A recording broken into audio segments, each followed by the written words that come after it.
The stars had belonged to the Galactic Council for 10,000 years. 12 ancient species ruled over 1,000 worlds. They had seen empires rise and fall. They had watched young races crawl out of their oceans and reach for the sky. And they had taught every single one of them the same lesson: bow down or be destroyed. Ambassador Thalvex stood on the bridge of his flagship, the Eternal Dominion. His gray skin reflected the blue light of the holographic displays around him. His 4 eyes studied the small planet floating in the darkness of space. It was a beautiful world, he had to admit. Blue oceans covered most of its surface. White clouds swirled across green and brown continents. A single moon circled it like a loyal pet. Earth, he said the name slowly. Such a simple name for such a simple world. His second in command, a tall female named Sithara, stepped forward. The surveys are complete, Ambassador. The planet has one dominant intelligent species. They call themselves humans. They have only been a spacefaring civilization for less than 200 years. Thalvex let out a sound that was something like a laugh. 200 years? We were building star fleets when their ancestors were still living in caves. This will be easy. The Galactic Council had sent Thalvex because he was their best diplomat. He had convinced 47 worlds to surrender without a fight. He knew exactly what to say and when to say it. Young species were always the same. Show them your power, offer them a place in the great galactic family, and they would fall in line. The ones who refused were simply removed from the universe. It was clean. It was efficient. It was the way of things. The fleet descended through Earth's atmosphere. 100 ships, each one larger than any vessel humans had ever built. They positioned themselves over the major cities of the world: New York, London, Beijing, Mumbai, Cairo. The shadow of the Eternal Dominion fell across the city called Geneva, where the humans kept their United Nations. Thalvex transmitted his message on every frequency the humans used. His translators had worked hard to learn their many languages.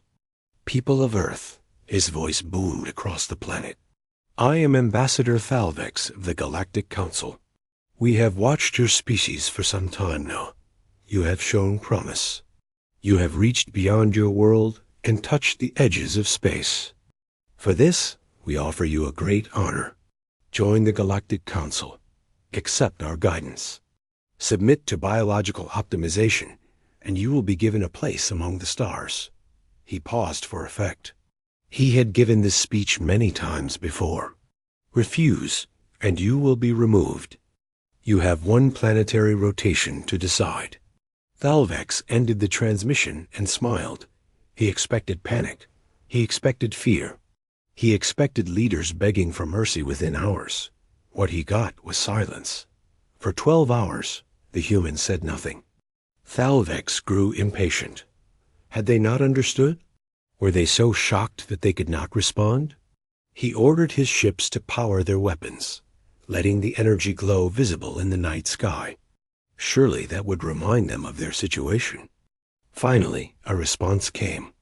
It was a simple video transmission from a building in Geneva. A room full of humans sat around a curved table.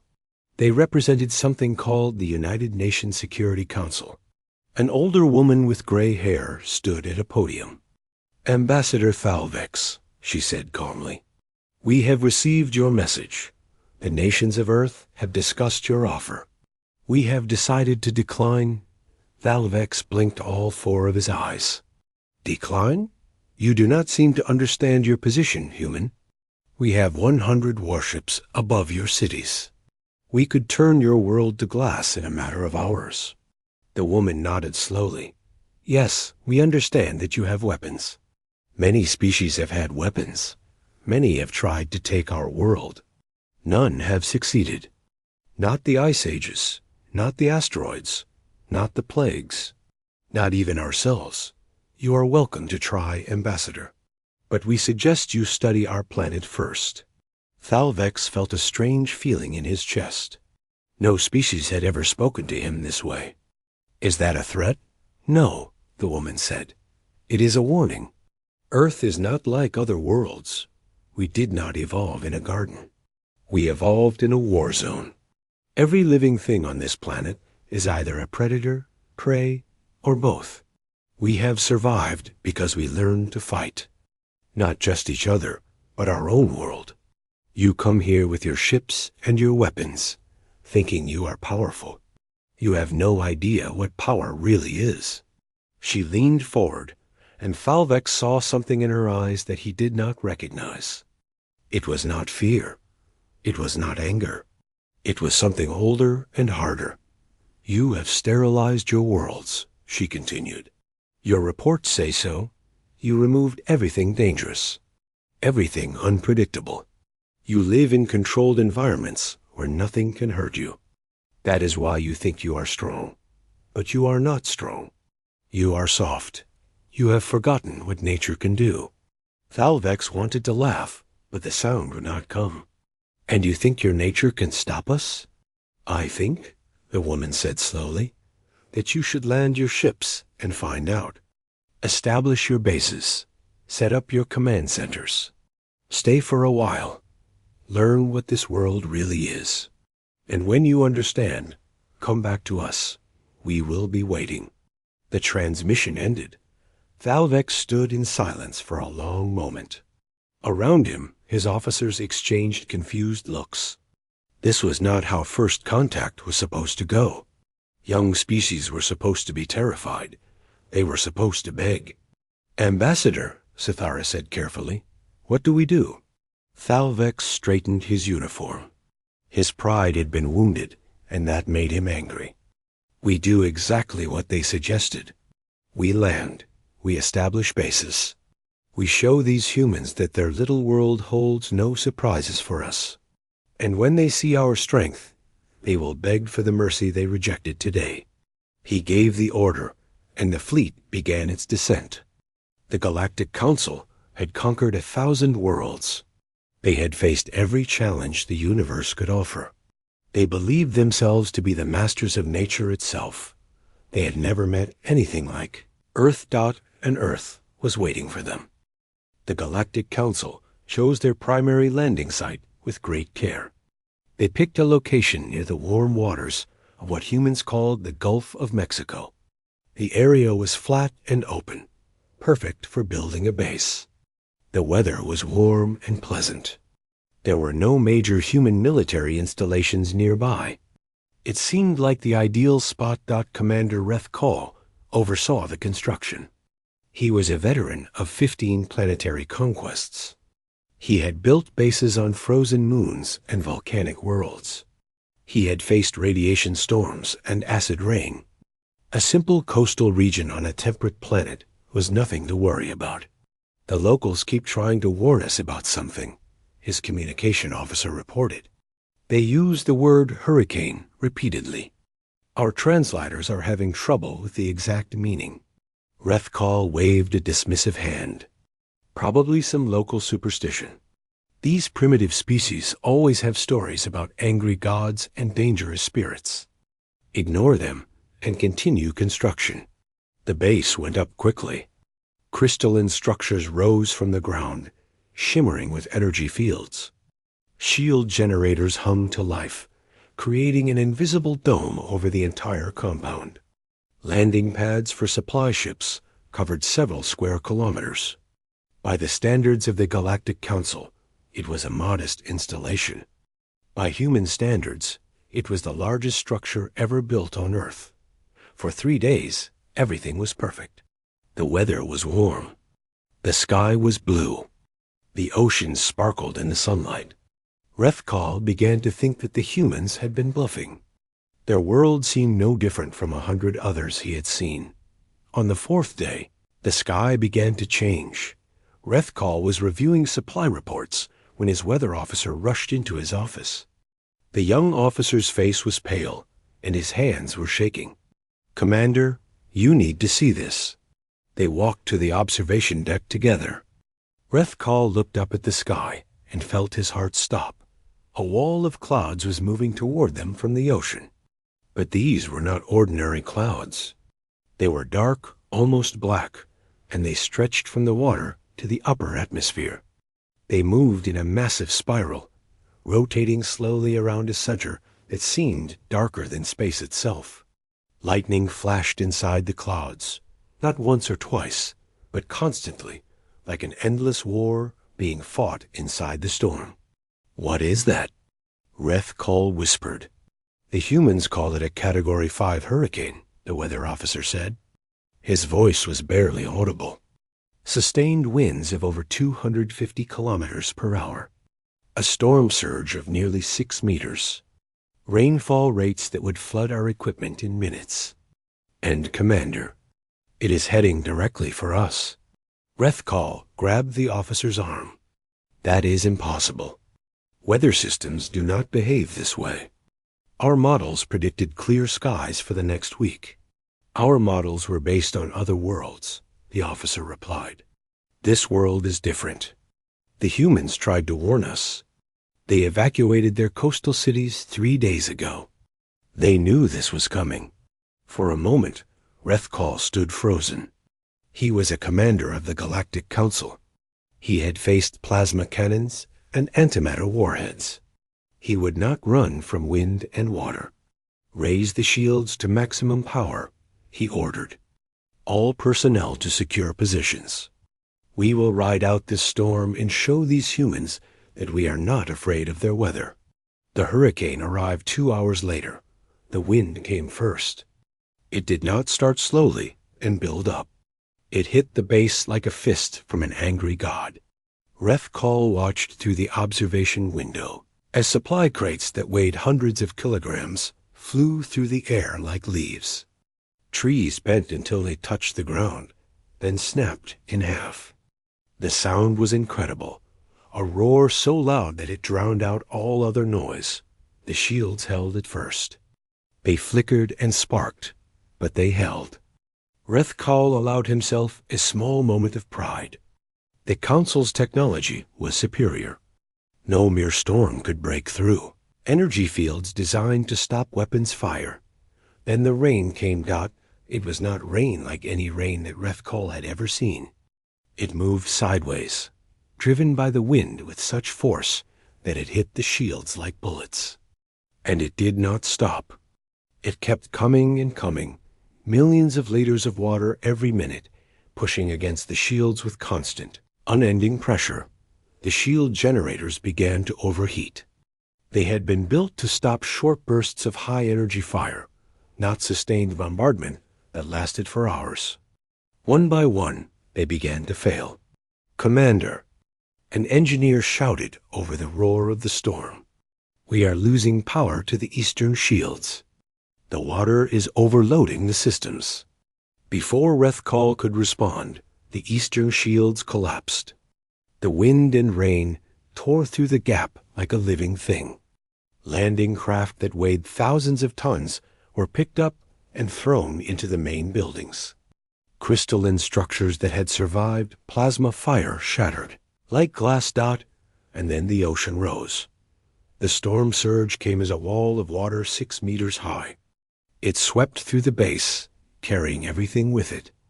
Rethkal watched in horror as the command center filled with water. He watched as his officers drowned in front of him. He watched as the greatest military power in the galaxy was destroyed by rain and wind and waves. He barely escaped himself. Climbing to the top of the tallest structure and sending a desperate distress signal to the ships in orbit. When rescue craft finally arrived, they found only ruins. 47 ships and 3,000 soldiers had been lost. Not to human weapons. Not to enemy fire. To a storm. Above the clouds, Ambassador Thalvex received Rethkal's report in stunned silence. "This is a natural occurrence?" he asked, his voice barely a whisper. "This happens regularly on this world?" "Yes, Ambassador," Rethkal replied. He was still shaking, still soaking wet, still struggling to understand what he had experienced. "The humans call it hurricane season. It happens every year. sometimes multiple times per year. And this one was not even the largest in their recorded history. Thalvix sat down slowly. He had conquered 1,000 worlds. He had faced every enemy the galaxy could offer. But he had never faced anything like this. A world that created its own weapons. A world that attacked without warning and without mercy, and the humans lived here. They built their cities on these coasts, knowing the storms would come. And when the storms came, they simply moved out of the way, waited for them to pass, and then came back to rebuild. What kind of species could survive such a world? What kind of species had they challenged? For the first time in his long career, Ambassador Thalvix felt something he had not felt in centuries. He felt fear. After the hurricane disaster, the Galactic Council changed their strategy. They would not try to conquer Earth by force. Not yet. First, they needed to understand this strange world and its dangerous nature. They sent their finest scientists to study Earth's ecosystems. If they could learn the planet's secrets, they could find its weaknesses. Chief xenobiologist Vathani led the research mission. She was the most respected scientist in the Council, with over 300 years of experience studying alien life forms. She had cataloged the biology of 600 worlds. She had seen creatures that lived in liquid methane and organisms that fed on radiation. She believed she had seen everything nature could create. She was wrong. Her team established research stations across Earth's continents. Each station was built with the highest level of biological containment. Triple-sealed airlocks, advanced filtration systems, sterilization fields at every entrance. Nothing could get in or out without being scanned and cleaned. The humans seem amused by our precautions, her assistant reported during the first week. They say we are being too careful. Vathani smiled confidently. The humans have lived with these organisms all their lives. They have immunity to most of them. We do not. We must be careful until we understand what we are dealing with. The first few weeks were productive. Her teams collected samples of thousands of species. They studied the chemical compositions of plants and animals. They mapped genetic codes and biological structures. Earth was indeed a fascinating world, with more diversity in a single forest than some entire planets possessed. Then, the problems began. It started at the research station in what humans called Central Africa. One of her researchers, a young Velnoxi named Troth, began to feel unwell. At first, it seemed like simple fatigue. Then came the fever. Then the shaking. Within 3 days, Troth was dead. Vathani ordered an immediate autopsy. What she found made her blood run cold. Troth's body was filled with tiny parasites, microscopic organisms that had somehow entered his bloodstream and multiplied out of control. They had destroyed his blood cells from the inside, causing massive organ failure. How is this possible? She demanded. Our containment was perfect. Nothing larger than a molecule could have gotten through our filters. The answer came from an unexpected source. A human scientist named Dr. Sarah Chun had been assigned as a liaison to the research station. She looked at Vathani's data and nodded slowly. Malaria, she said simply. It is caused by a parasite called Plasmodium. It is carried by mosquitoes. Mosquitoes? Dr. Chun pulled up an image on the display. It showed a tiny insect, so small that it could sit on the tip of a finger. These creatures, they feed on blood. When they bite, they inject the parasite directly into the bloodstream. Your filters probably caught the mosquitoes, but if even one got through... One insect, Vathani whispered. One tiny insect killed my researcher. Malaria kills hundreds of thousands of humans every year, Dr. Chun said quietly. And we have had millions of years to develop some resistance. Your species has none. Before Vathani could process this information, another report came in. This time from the station in South America. A researcher named Kreth had been exploring what the humans called a rainforest. He had seen a small, colorful creature sitting on a leaf. It was beautiful, with bright blue and yellow skin that seemed to glow in the filtered sunlight. Curious about its unusual coloration, Kreth had reached out to touch it. He was dead before his hand completed the movement. The creature was called a poison dart frog. Its skin contained a toxin so powerful that it could kill almost any living thing in seconds. The humans had used these frogs to poison their hunting weapons for thousands of years. They knew not to touch them. Kreth had not known. The deaths continued. At the Ocean Research Station, a scientist was stung by a jellyfish. Its transparent body had made it nearly invisible in the water. Its tentacles contained venom that attacked the nervous system. The scientist died in agony, his body covered in burning welts. At the desert station, a researcher stepped on what she thought was a rock. It was actually a creature called a stonefish, perfectly camouflaged against the ocean floor. Its spines injected venom that caused immediate heart failure. At the Australian station, 5 researchers died in a single week. One was bitten by a spider the size of a small coin. One was stung by an octopus no larger than a hand. One was attacked by a snake that moved faster than the eye could follow. One touched a shell on the beach that fired a poisonous harpoon.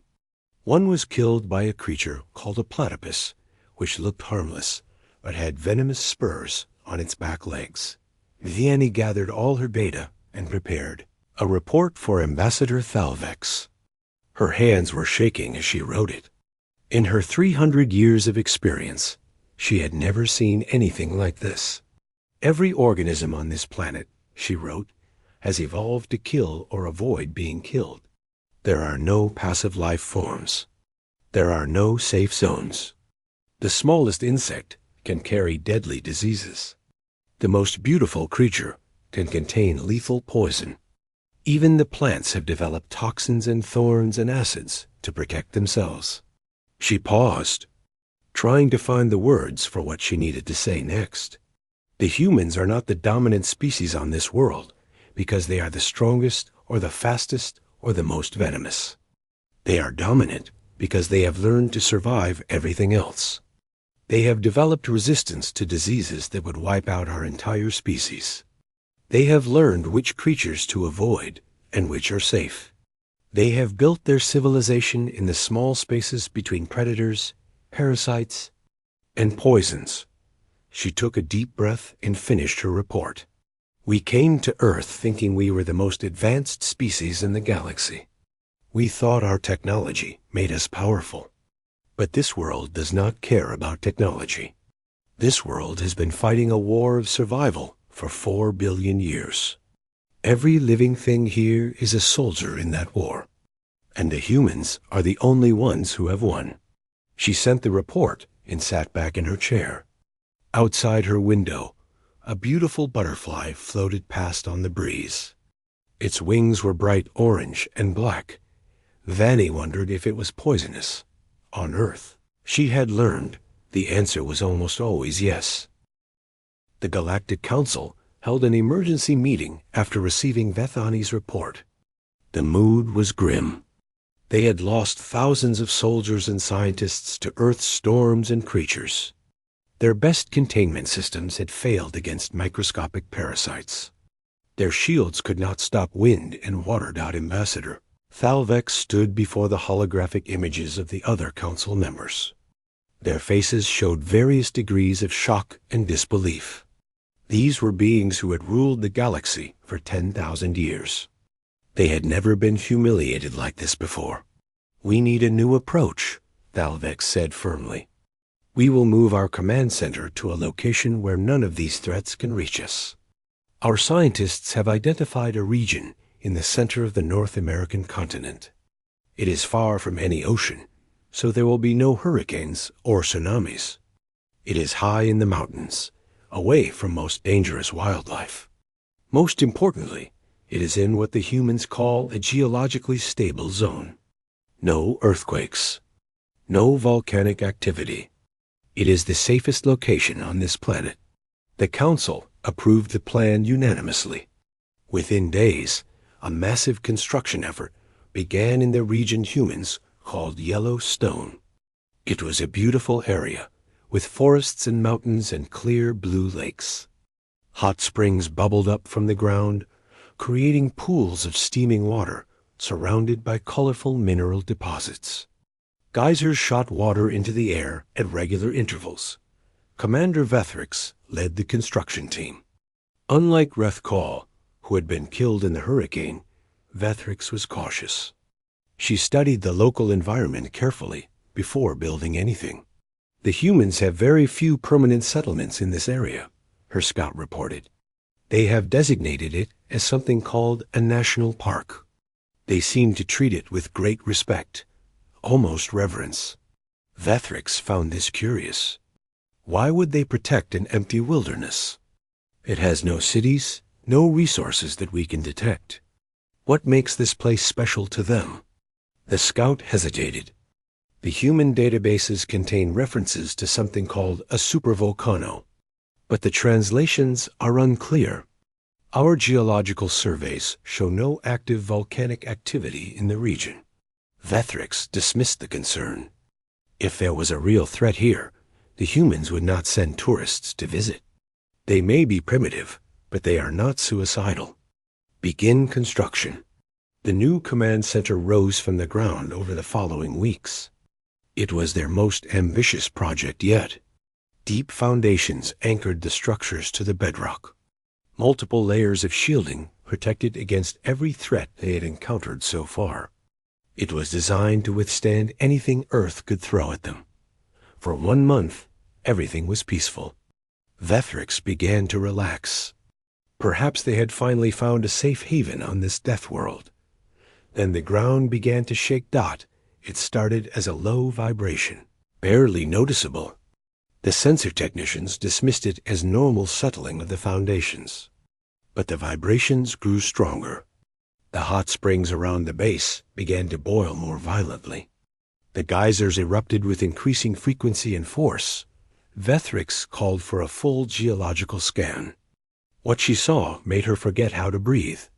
Beneath the surface of Yellowstone, there was a chamber of molten rock. But it was not just any chamber. It was enormous, stretching for hundreds of kilometers in every direction. And it was rising. "This cannot be correct," she whispered. This is larger than anything in our records. If this were to erupt..." A human scientist named Dr. James Walker had been monitoring the situation from outside the park. He sent an emergency transmission to the command center.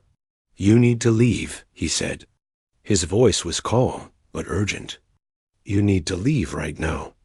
Your energy signatures have disturbed something that has been sleeping for 640,000 years. The magma chamber is destabilizing. We have approximately 6 hours before a full eruption. I strongly suggest you use them." Vethrix stared at the data streaming across her displays. The numbers were impossible. The amount of energy building beneath their feet was greater than any weapon the Council had ever created. It was greater than the energy output of a small star. How ... She struggled to find words. How can you live on a world with something like this beneath you? Dr. Walker's response was simple. "We do not have a choice. This is our home. We have always known that it could kill us at any moment. We prepare as best we can, and we hope for the best. That is the human way." Vethrix ordered an immediate evacuation. Every ship that could fly launched into the atmosphere. Soldiers abandoned equipment. Scientists left their research behind. Nothing mattered except getting away from the ground that was about to turn to fire. They made it to orbit with less than an hour to spare. The eruption began with a sound that could be heard across the entire planet. The ground cracked open, and a column of fire and ash shot into the sky. It rose higher and higher, punching through the atmosphere and reaching toward space itself. The shockwave flattened forests for hundreds of kilometers in every direction. Ash blocked out the sun across the entire continent. From orbit, Thalvex watched in silent horror. The explosion was still growing, still expanding, still releasing energy that defied comprehension. A mountain of molten rock was being thrown into the sky. The planet itself seemed to be tearing itself apart. Their own world, he said quietly. Their own world is trying to kill them. And they stay anyway. The eruption continued for days. When it finally ended, a crater marked the place where the command center had stood. The surrounding landscape was buried under meters of ash. Rivers of lava carved new paths through the mountains and across the planet. The humans were already mobilizing.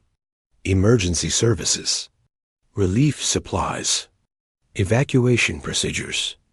They had plans for this. They had practiced for this. They had known for centuries that Yellowstone could erupt at any time, and they had prepared as best they could. Thalvex received reports of human activity all across the globe. They were helping each other. They were organizing rescue efforts. They were already talking about how to rebuild. They knew, he said slowly. They have always known that they live on a bomb. And they chose to stay.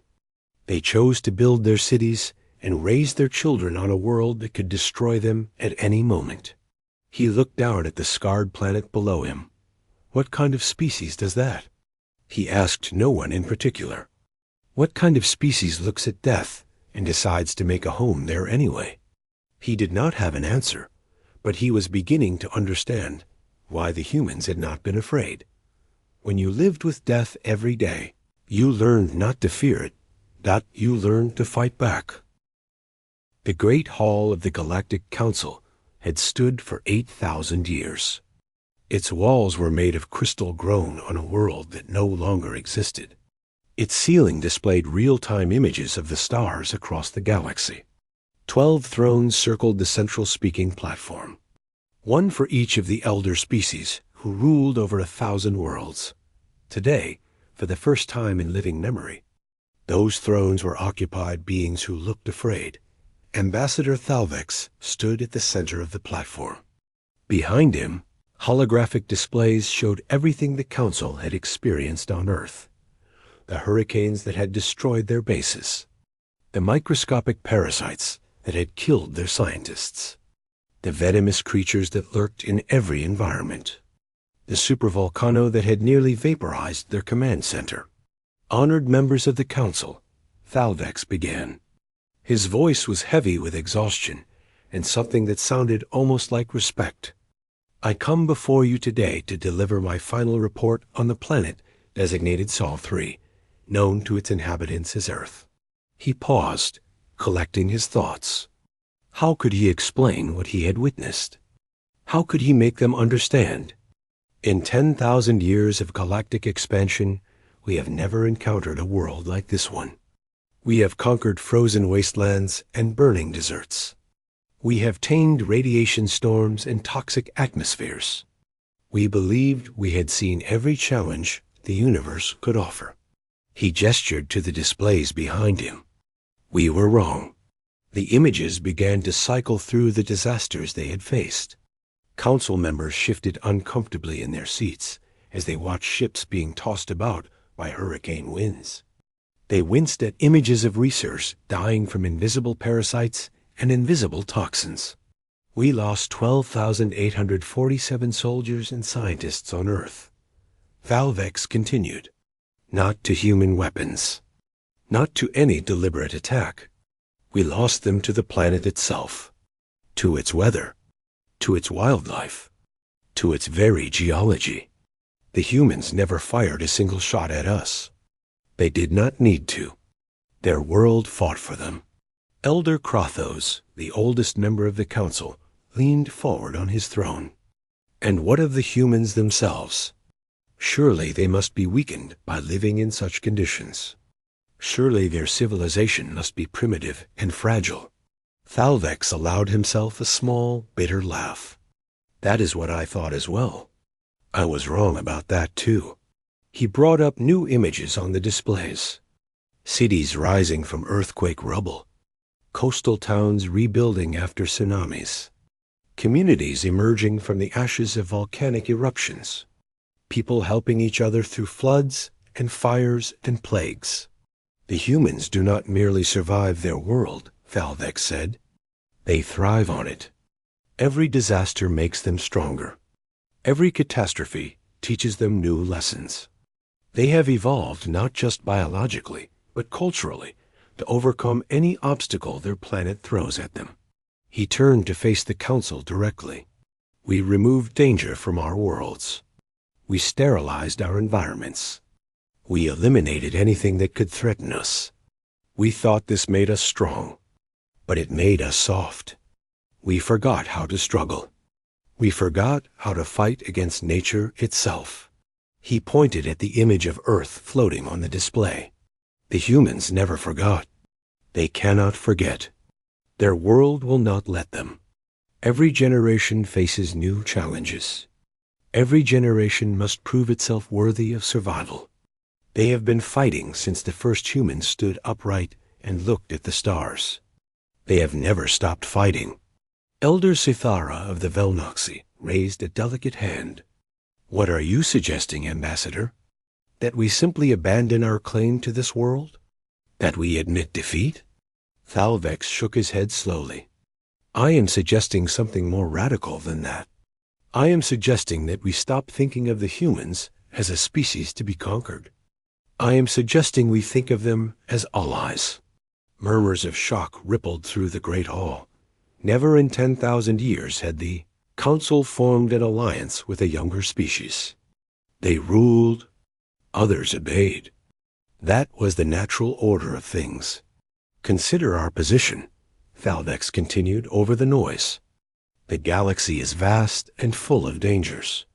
There are regions of space where we dare not travel. There are worlds we cannot colonize. There are threats we cannot face. But the humans... He paused, letting the weight of his words sink in. The humans were born for struggle. They have spent millions of years learning to adapt to the impossible, to survive the unsurvivable, to find solutions where none should exist. He pulled up one final image. It showed Earth from space, blue and beautiful and deadly. They call their world the Blue Planet. They speak of it with love, despite everything it has done to them. They would die to protect it. They would kill to defend it. And they would do the same for any ally who earned their trust. Elder Krathos stroked his chin thoughtfully. You believe they would fight alongside us? After everything we have done to them? I believe they would welcome the opportunity, Thalvex said. Humans are strange creatures. They do not hold grudges the way we do. They are quick to forgive and quick to form bonds. All they ask is respect. Treat them as equals, and they will stand beside you against any enemy. Treat them as inferiors, and... He gestured at the images of destruction behind him. Well, you have seen what their world does to those who underestimate them. The council deliberated for 3 days. There were arguments and debates and heated disagreements. Some wanted to destroy Earth from orbit, removing the threat once and for all. Others wanted to simply leave and never return. But in the end, the vote was unanimous. Earth was reclassified as a level Omega hazard world, too dangerous to conquer and too valuable to destroy. And for the first time in galactic history, the Council extended an offer of alliance to a younger species. The human response came quickly. Their representative, a woman named Dr. Elena Vasquez, appeared before the Council via holographic transmission. She was small by Council standards, barely reaching the waist of most elder species. But there was something in her eyes that made even the oldest members feel uneasy. The people of Earth accept your offer, she said simply. We have always known that we would reach the stars someday. We are glad to have friends waiting for us. Elder Krathos nodded slowly. We look forward to working with your species, Dr. Vasquez. But I must ask, how did you know? How did you know that your world would defeat us when weapons could not? Dr. Vasquez smiled. It was a warm smile, but there was something ancient and dangerous hidden beneath it. Earth has been trying to kill us for 4 million years, she said. It has thrown ice ages and asteroids, and plagues and disasters at us. It has never succeeded. You came with your ships and your weapons, thinking you were more dangerous than our own world. She shook her head slowly. You were not. You never could be. We were raised by monsters. We learned to fight before we learned to speak. We are the children of a world that shows no mercy. She leaned forward slightly, and her smile grew wider. And now the galaxy will learn what that means. The transmission ended, and the great hall fell silent. The Galactic Council had ruled the stars for 10,000 years. They had faced every challenge the universe could offer, but they had never faced humanity, and humanity was ready to face everything else